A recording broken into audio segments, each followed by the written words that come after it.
Sweet. So this is going to be no slides, and I'm going to give about 10 minutes of an overview of what buprenorphine does in pain and kind of what basic data we have. And then for each question I get, I will deep dive on the answer so that we can really get in the weeds.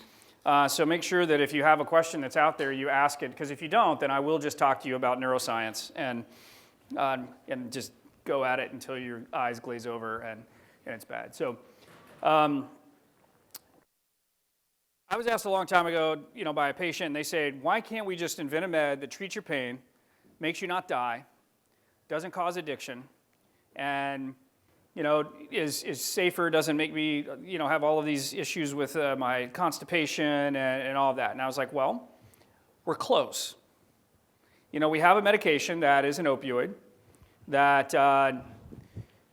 does not stop your breathing. Not one case that I've been able to find, scouring records all over the country, of a person an adult overdosing on buprenorphine as a monosubstance, whereas you can't say that for any of the other opioids.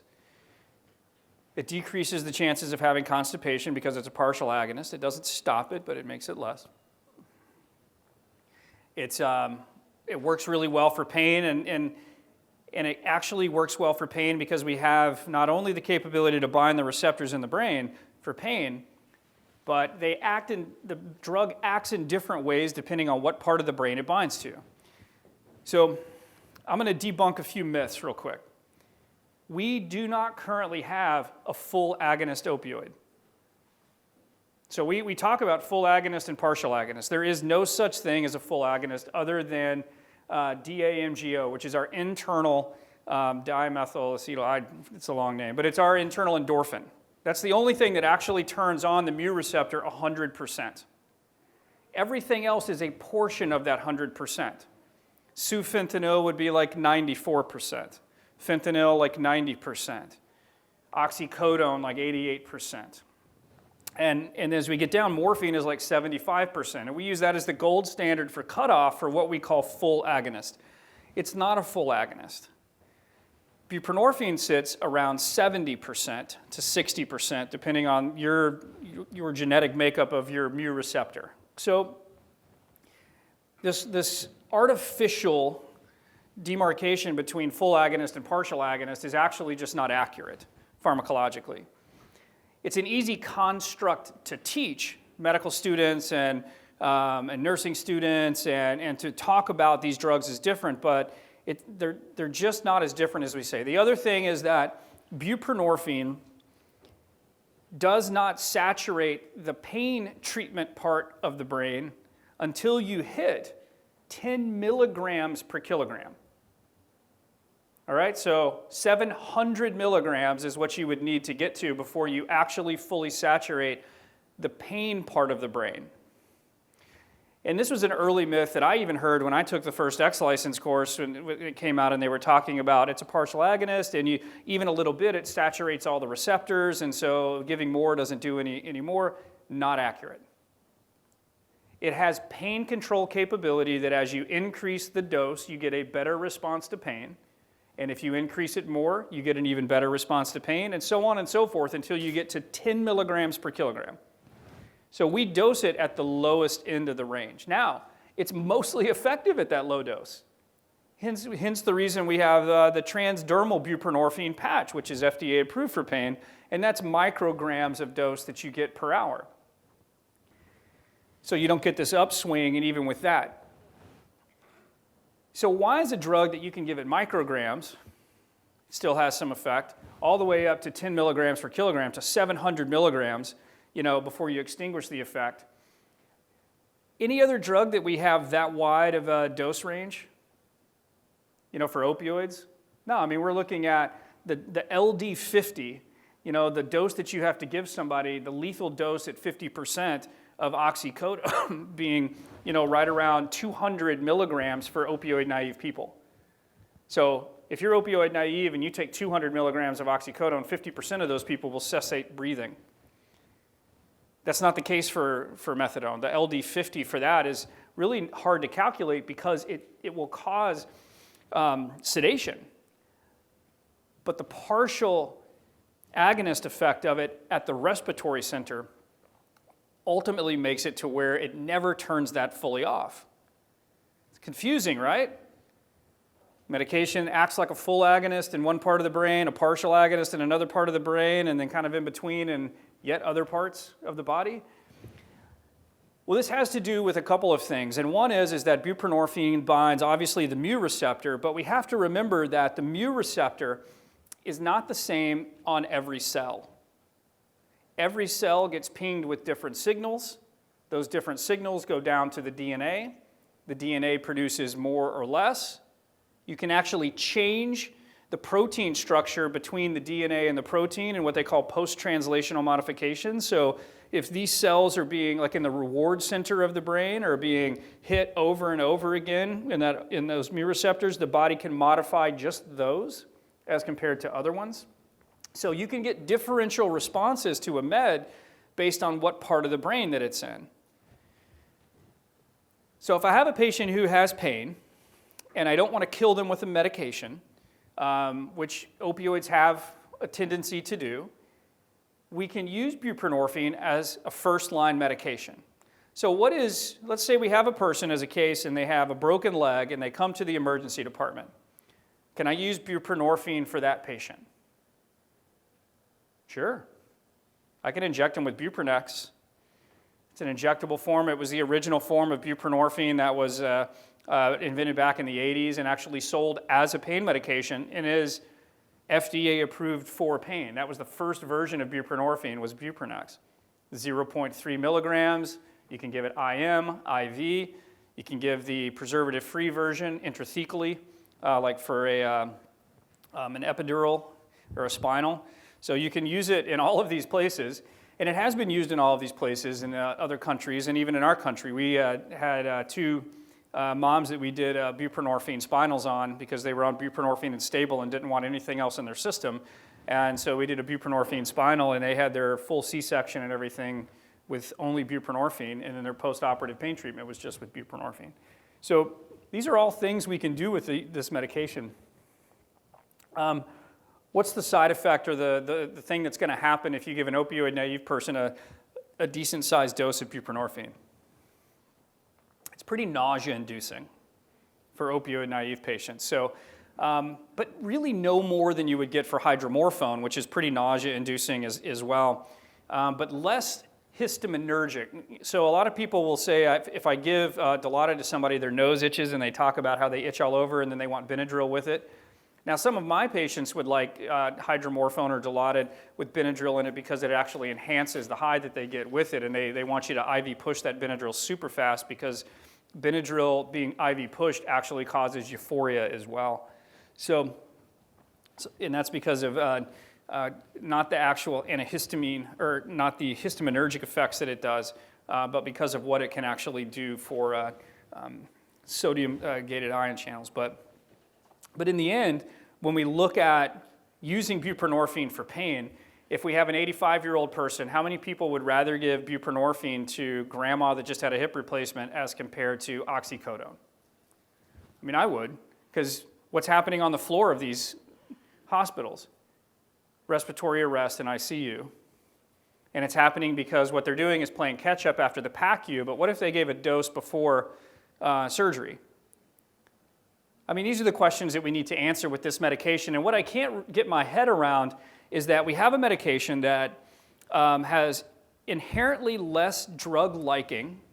And Andrew Clonidine talked this morning about drug liking behavior. You know, we've tested people to determine which drugs they really like, they're attracted to, and buprenorphine is not one of them.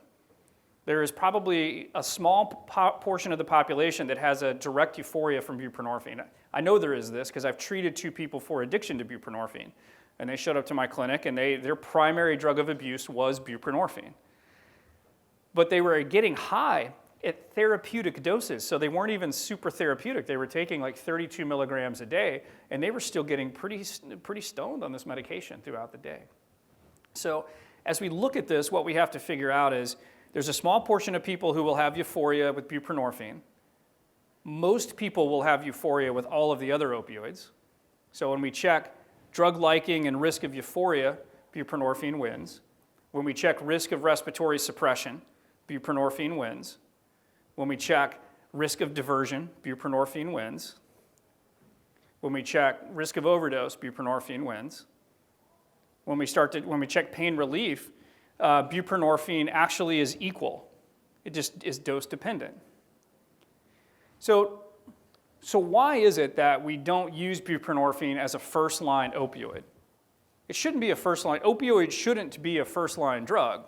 I mean, if your femur's sticking out of your leg, you better not offer me Toradol or I will throat punch you. I need actually something that's going to make my pain stop, and that's going to be an opioid. That's the only thing that really does work for severe pain. So what I want to spend the rest of the time on is kind of walking through the barriers, the gaps, the realities, and why we should be using this as a first-line opioid rather than after we wrecked them with the other opioids, using it to fix the problem we started. So that's the lecture portion of this. And so now what I want to do is start with questions and then go pretty deep into either questions or comments so that we can make sure that we walk out of this with practical knowledge of when we can use it, when we can't use it. If you have questions about the legalities of it, I'm happy to answer to the best of my knowledge on those. If you have questions about what it looks like from the federal statute of using these medications and how those can be, how do you get people off of one and onto buprenorphine if you want to change it, I'm happy to answer questions to all of those. And if you think of something else, the harder the question, the more fun it is. So let's start with that. Bill? Before we start questions, we're gonna come around with mics so that the people who are remote can hear you. And please say who you are before you get started. I'm Bill Hunter. I'm from Humboldt County. We do a lot of buprenorphine prescribing. I'm just curious, Corey, you've talked over the years about transitioning, and I wonder, maybe you're going to talk about that anyway, but example of someone who's on methadone 40 milligrams a day, has been stable for a long time, we want to switch. What's your current pathway? Yeah, so this becomes problematic in the sense that we have no great science for this. This is purely in the realm of art of medicine. And this is one piece of medicine that requires a lawyer to live within the art. Because we have to start looking at things like as far back as the Harrison Narcotics Act and then how that's evolved into our federal system of what we can do for someone with an opioid use disorder or not. So let's say, first of all, they don't have an opioid use disorder, they've been on methadone, they want to switch because they're having horrible side effects, or they've developed even a low-lying allergy to it and they need to get off. So let's just say no addiction, pain patient, we need to rotate them off of methadone quickly. There are two pathways that I've used that seem to be pretty successful with this. And if a patient shows up Monday, they take their Monday morning dose and they're off. Then you can put a Butrans patch on them at 5 micrograms.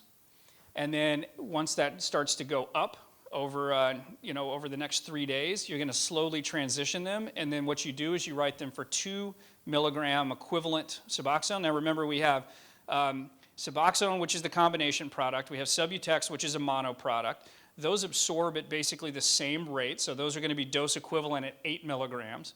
But then you have things like Zubsolv and Bunavail, and those have less amount of drug per dose, but they have higher bioavailability, so you don't need as much drug to get the same amount into the brain. So I'll talk about things as Suboxone equivalents, just like we would do for morphine equivalents, just to make it a little easier. So that person could be I would write them for 2s, and then you can have them slowly ramp up that dose to what dose you would want. And I say don't take anybody up past 16 milligrams if you're going to use it for pain per day, mainly because the efficacy is questionable. I've had patients on 180 milligrams of methadone that we've used this methodology on. We gave them a clonidine patch, same day, so a 0.1 milligram or microgram clonidine patch, 100 microgram, 0.1 milligram clonidine patch, and that lasts for a week. We have them leave it for 10 days because then it self-extinguishes and you don't get rebound behaviors. That helps to take away a lot of the psychomotor agitation. We'll also write them for clonidine to take PRN if they start having this. We teach them about the COWS, the opioid withdrawal scale. And so they can self-administer that at home and determine if they should be taking another clonidine, and then we obviously have on-call for that. But the thing with methadone that we've had to add that's different from other opioids, so that's a pathway you can use with any opioid. You know, it doesn't matter if it's oxy or if it's morphine or whatever. If you want to move them to buprenorphine, that's an easy way to transition them as a transdermal buprenorphine patch. The difference with methadone is it has NMDA side effects, which are ketamine-like effects, both on the brain and the spinal cord. And so when methadone patients come off of methadone, they complain of creepy crawly everywhere. That is not opioid related. That is more related to the NMDA or ketamine-like effects. So for these patients, I prescribe dextromethorphan, which is ketamine, you know, that we take for cough medicine. But basically it works just like ketamine, and then you just dose it at 3 times the daily dose for the first 3 days, and then you step that down. So again, I'm talking about a patient who is pain, who's been on this med, you've screened them for addiction, and you're just doing these. These are safe ways to get them down. That significantly abates that and allows for them to get off of it without a huge amount of distress. The fentanyl bridge is one that I've used where we would basically take a dose equivalent fentanyl and put, so let's say they're on 80 milligrams or 100 milligrams of methadone, I would put them on 75 microgram patch of fentanyl. 3 days later, we would go down to 50. 3 days later, we would go down to 25. And because of the way that these medications work in the system, I can give them a 2 milligram dose of buprenorphine while they have the patch on, take the patch off, wash the arm, and then give them their prescription, tell them when they go home, if they feel any withdrawal, take their next dose of buprenorphine, and you're done. That's actually the smoothest transition that we do. With all of the issues going on with fentanyl and diversion, if we did that, basically we would write for a patch, and they have to bring back the patch. And so it would be a patch for a patch. And they wouldn't be able to get their next one if they couldn't bring it back. So if the world ended and a fire came down and brimstone was there and they lost their patch, they still don't get the next one. We're done with that because a used fentanyl patch still has a lot of drug in it, a ton of drug in it that can be easily boiled down and injected. And or added to heroin. And that's basically what they're doing is they're buying people's used fentanyl patches, stealing them from nursing homes, or basically making the synthetic version, which gives you the combination of fentanyl, sufentanil, which is why we're seeing some of these rapid overdoses. But so if there's any risk of diversion, then we've halted it. In fact, we did an IRB-approved 60-person study on this in patients with addiction, where we would transition them using the fentanyl bridge. And I've yet to publish that study because of all of the issues going on with fentanyl. It could be misconstrued, I think, pretty easily. And so we've actually just held on to that. It probably will never see the light of day. But we had, out of 60 patients, 58 of those complete the transition and flip over to buprenorphine with a COWS no higher than 4. And 8 of those were pregnant patients. Who otherwise we couldn't get off of their drug of choice, which was methadone on the street, and sending a person who has a methadone addiction to a methadone clinic. I lose some logic in that because you can't test their urine for drugs of abuse when they're abusing the drug you're giving them. So those are patients we wanted to flip off on to buprenorphine. So if you have a patient without addiction, then you can do those two things. I mean, those work. I mean, it makes sense. It's dose equivalent. You're just rotating them over. No big deal. You want to decrease, yeah. Start with the patch and then add the sublingual form later? Yeah, so I start with the patch because what I don't want them to do is think, well, I don't feel like it, I feel a little bad, I'm going to take this, and then put themselves into precipitated withdrawal. And so why do people have precipitated withdrawal, to the question? So if you think about if you have somebody who has an opioid and they overdose and we give them Narcan, and you think about that activity as a dimmer switch, and we have the dimmer switch all the way up to 100 with that overdose, and we go all the way to 0, and we have massive withdrawal. It seems obvious why that is. Well, it's the same thing when you give buprenorphine, just lessened. So if you do that, buprenorphine grabs that mu receptor tighter. It has greater affinity, so it's going to walk in and grab that receptor. When that happens, you go from 100% on to 70. Or in this case, it would be actually 94 if it's fentanyl, not 100. But you go from 94% on rapidly down to 70, so that's precipitated withdrawal. And that precipitated withdrawal is not great. The difference between buprenorphine precipitated withdrawal and naloxone precipitated withdrawal is, oddly enough, when you take somebody all the way down, because they'll tell you that precipitated buprenorphine withdrawal feels worse than Narcan. I've heard that over and over from my patients, and I think I have a theory why. The reason that is because when you go all the way to zero, your body goes into overdrive. The periaqueductal gray part of the brain goes into overdrive and spits out a high intensity amount of endorphin. And that endorphin then starts to mitigate some of the pain associated with that immediate withdrawal. But when you just go from 94 to 70, you don't create the endorphin stack that you would normally get, and so you're going to have a sensation of more pain because your body's not making anything to help you. Pure speculation and theory from a neuroscientist, but that seems to follow with why we kind of hear that.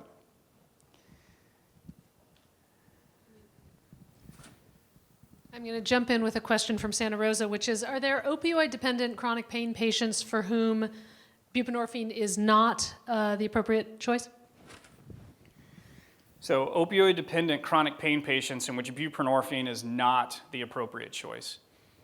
I think it should always be thought about. There's no hard, obviously if they have an allergy or a risk of abuse or those things, but if you just look at the, column A versus column B, and you look at what we call full agonist opioids, and you see buprenorphine, the risk of buprenorphine is much less to that patient than is a regular opioid. I can't think of any specific direct contraindications to trying it unless they don't, unless they have an allergic reaction or significant side effects to the medication, but that would be for any other medication. Because even I've had patients on, like I said earlier, very high doses of opioids, and we've put them on medium to low doses of buprenorphine and had better pain control. And part of that is because you're undoing some of that hyperalgesic effect of those high intensity opioids. So, yeah. So he's good.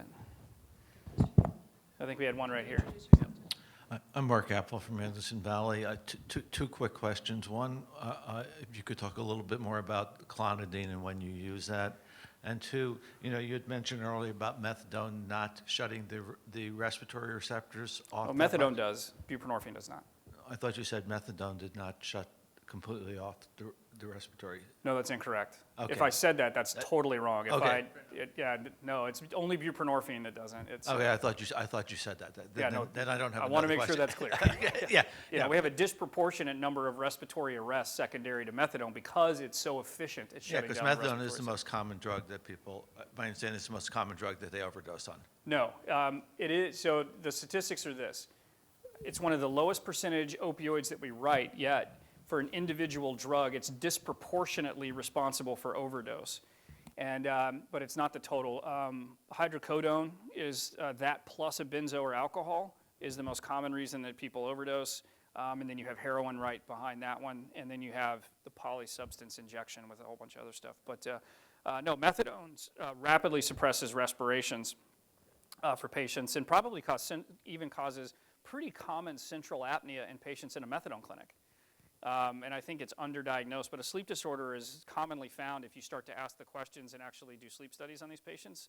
We find that ultimately they will have a sleep disorder that goes along with the utilization of methadone on a regular basis. The literature's gone back and forth on that, and so that's probably an individual thing, but I think for full agonist chronic utilization, sleep apnea, as was mentioned earlier, is an issue that we don't pay attention to too much. Clonidine. So greater than 95% of all of the symptoms from an opioid withdrawal, and I'm excluding methadone from this one because of the NMDA, but if you just look at all of the other ones, greater than 90% of those symptoms come from this area of the brain called the locus ceruleus. And this is the central activating part of the brain that's responsible for a number of things, a lot more things than we used to think, but it releases central norepinephrine or adrenaline.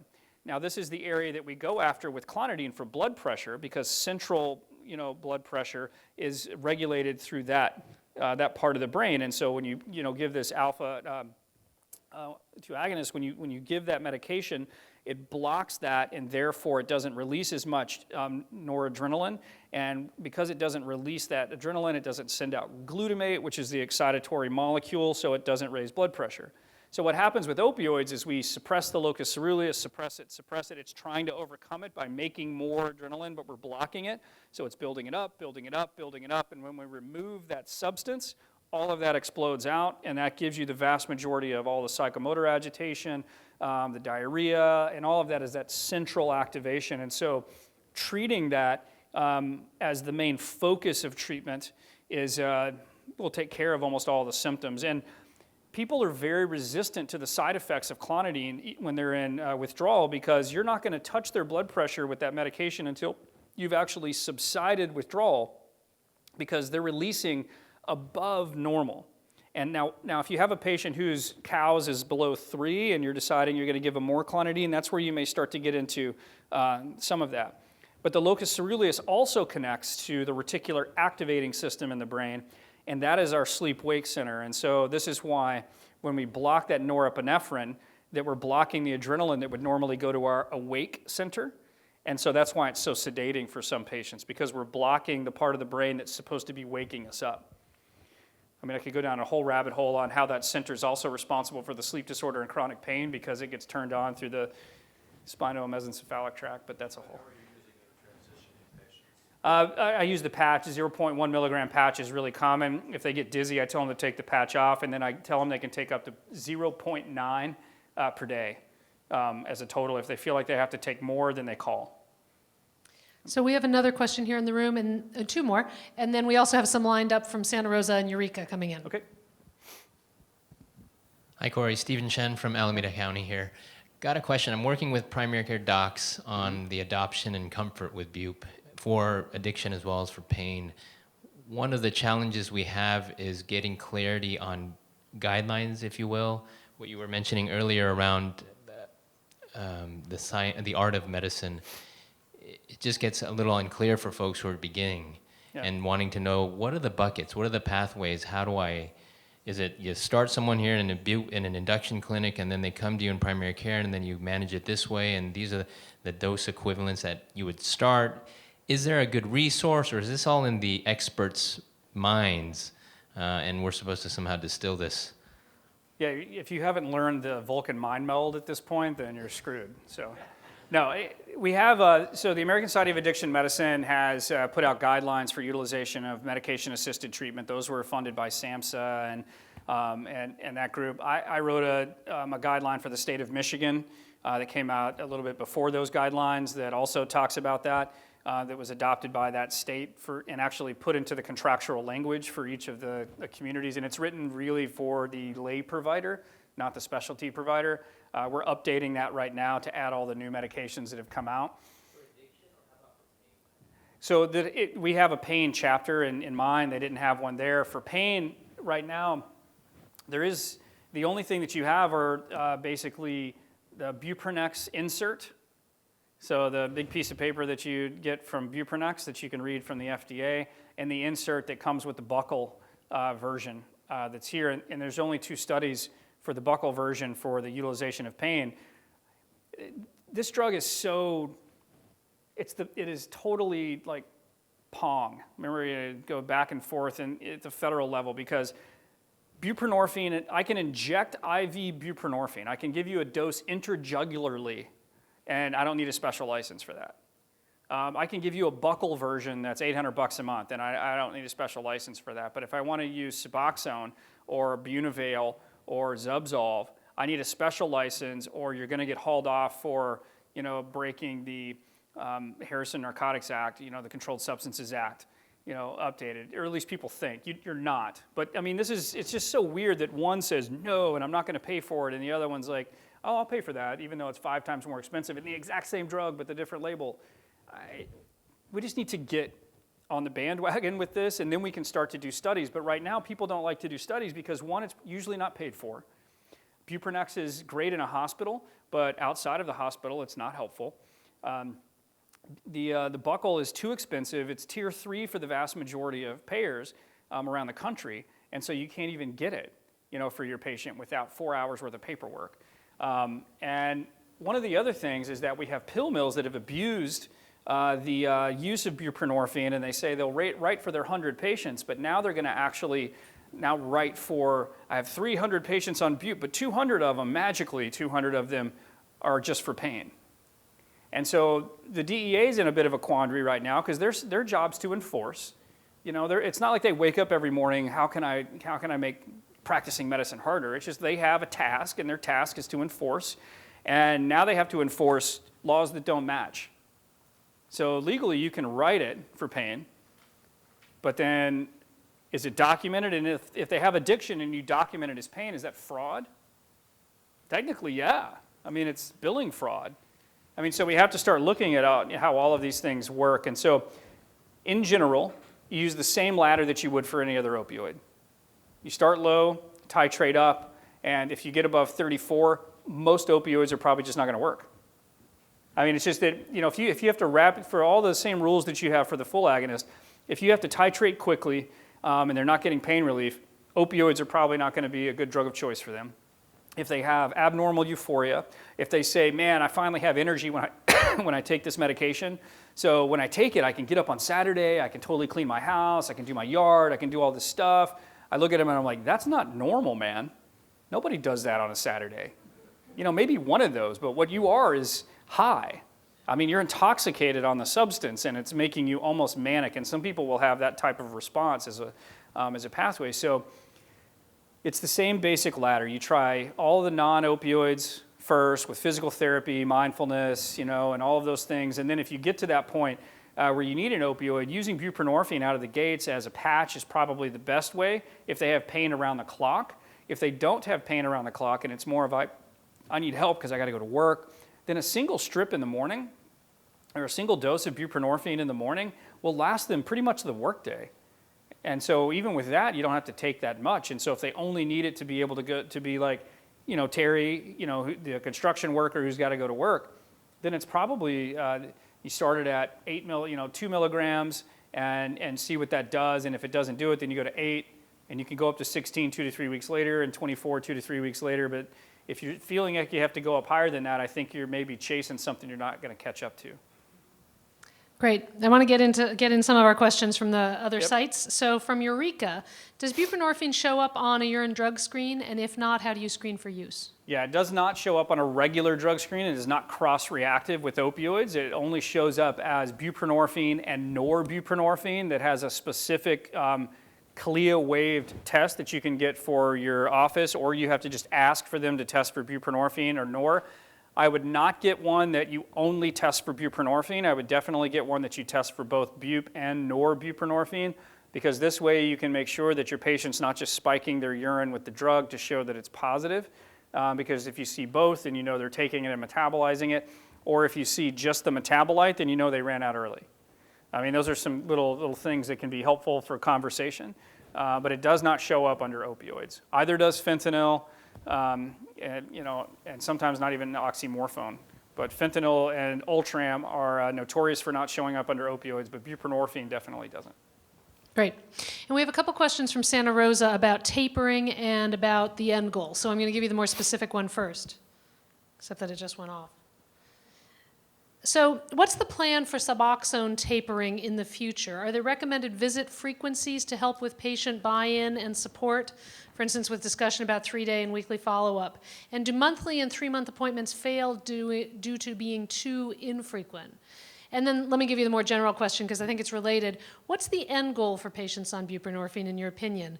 Transition and taper off, or staying on for multiple years? All right, so flashing red lights. The key term in that question is opinion. I've read everything that I can get my hands on, and I've treated patients for years. And the best that I can come up with, because there are currently no guidelines, and if there are, there's small cohort trials that have like 10 people in a single clinic kind of thing. But if we're talking about addiction, we do have functional MRI data that shows that being on these medications at about 18 months to 2 years of being stable, your brain starts to regenerate natural dopamine release. The best way to think about that is if you have a motivated patient who says, I want to do this and I'm going to do this, and they show up and they're doing this, motivation equals natural dopamine production. So that's a person who you would want to talk about tapering, and tapering needs to be on the patient's terms, meaning if you say, you've been stable for 18 months, you've met for opioid use disorder in remission, and on opioid replacement therapy, why don't we see if we can maintain that on a lower dose or even without the med? And that's how I start the conversation. And that conversation, then I don't change it that day. I mean, I say, I just want you to think about it. And many of these patients would be like, you know what, that's a great idea, let's just cut it in half. I'll try to go down by a strip a day. And I'm like, no, no, don't do that, because they'll try to overdo it and you don't want. What you don't want is stress or withdrawal. And about the behavioral therapies and about the visitation, the minute that we start to taper, it's like starting over treatment. So when a patient comes to my clinic for the first time, we see them weekly for 8 weeks, we see them every other week, so weekly for 6 weeks, every other week for 8 weeks, and then if everything has gone well, then we spread it out to monthly. But most people will bounce back and forth to going back to weekly or out to every 2 weeks until they kind of steady out in their behaviors and they no longer meet for addiction, they meet for early remission through the DSM-5 criteria, and then that allows us to make sure the psychosocial aspects are taken care of. Do they have housing and transportation? Can we communicate with them? Are they safe in their home? You know, all of those basic things. And if those things are not intact, I don't even talk to the patient about tapering. So I think that's important. If I'm going to taper, then we're going to taper with a patient in a stable situation. Because the last thing you want is for somebody to relapse because we've tapered them off too early, they have a catastrophic event happen, and then all of a sudden the only option they feel like they have is relapse. So I generally will take 6 months to taper somebody once we start the process. And 18 months to 2 years is what the fMRI shows, is time in which the brain has time to heal. And I would say probably 75% of patients could be weaned off of medication-assisted treatment. However, there are data that shows if you do it too early, you kill people. So that has to be done with a very keen awareness that that is a possible outcome. Great.